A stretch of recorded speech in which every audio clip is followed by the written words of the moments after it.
My name is Trevor Abels, and I'm here with. Chase Rosado from Chandler Southern Baptist Church. All right, Chase. How important is it to you to control the culture in your classroom? For me, it's really not that important. I'm more relationship oriented than I am task oriented. So the feelings and the relationship that I have with the students that are in the classroom is far more important to me than necessarily, I guess, the culture or how it's ran or the environment. I personally think that the kids, if they can dictate their own environment, if they can find a situation in which they feel comfortable, they're probably going to work or listen better. They're probably going to absorb the information better. They're probably just going to act better because they're more comfortable in that environment rather than being really restricted in how they can act and restricted in how they can feel and what they can do. Okay.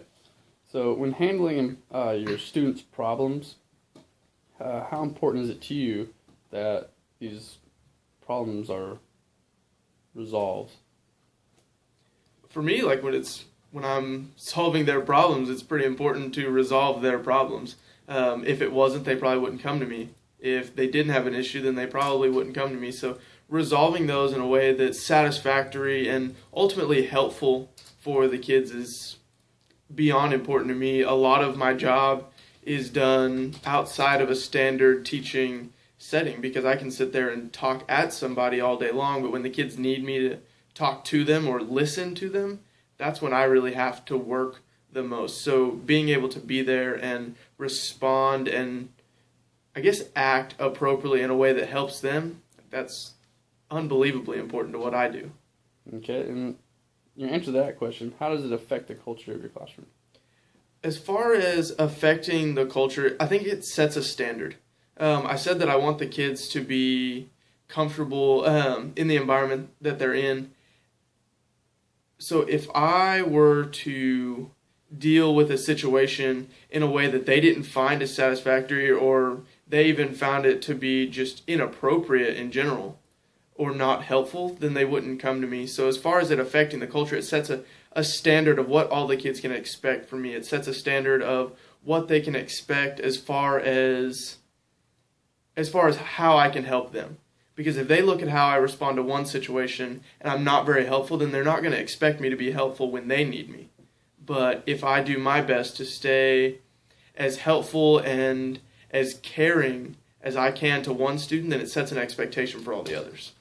Okay. What kind of achievements are rewarded in your classroom? So in my classroom, I do have a leadership team. I have a select group of students that kind of help me guide and direct the workings of our class just in general. The reason why I do that is because listening to me and doing what I say is one thing, but listening to a friend is totally different. So I have that leadership team in place. And whenever we have different quotas or attendance or just events in general that we met or that we were proud of, one, I tell them that I'm proud of them, but two, like I try to award them with maybe food or a trip or just a day to hang out because I think they need that. I think they need that recognition. I think they need to know that they've done well. And ultimately, they're the ones who really spearhead that effort outside the classroom. So I just think that they should be awarded for that effort. Okay. And how do you handle beginner mistakes in this leadership team? Well, I take everything as a learning experience. Everything that's done, if it's done for the first time, then you're learning it. You can't be a master at everything that you do the first time. So beginner mistakes are really just opportunities in disguise. Beginner mistakes are just an opportunity for those students to realize what they did, realize what went wrong, and next time, take steps to fix it. Next time, be better. And if they mess up again, then be better and better. Just constantly progress. Yeah. What are some of the challenges that you see in leaders today? Some of the issues that I see in leaders today is people too busy. I think that leaders are too busy.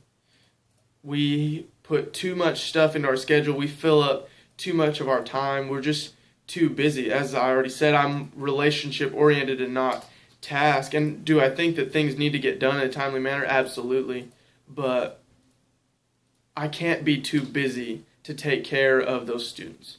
I can't be too busy to take care of my leadership team. And I think in any leadership role, I don't think that leaders can afford to be that way. I don't think that we can afford to be too busy to really slack off on what a leader is. I think that being a leader is serving those around you.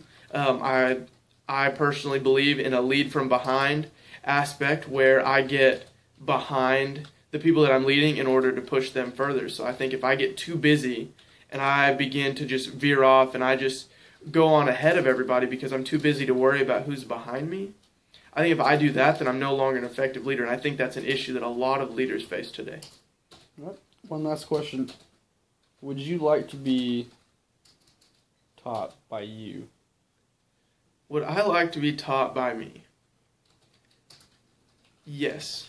If I lead in the way that I perceive it, and if I lead in the way that the students receive it, then absolutely. Like I said, my leadership style is very different than a lot of them out there. I try to pay special attention to each and every student because I think that they need attention. I think that they need somebody to tell them they've done well. I think they need somebody to care for them. Think they need somebody to lead them. So if I'm in their shoes, I would want somebody to do that for me. I would want somebody to teach me in a way that I'm going to understand.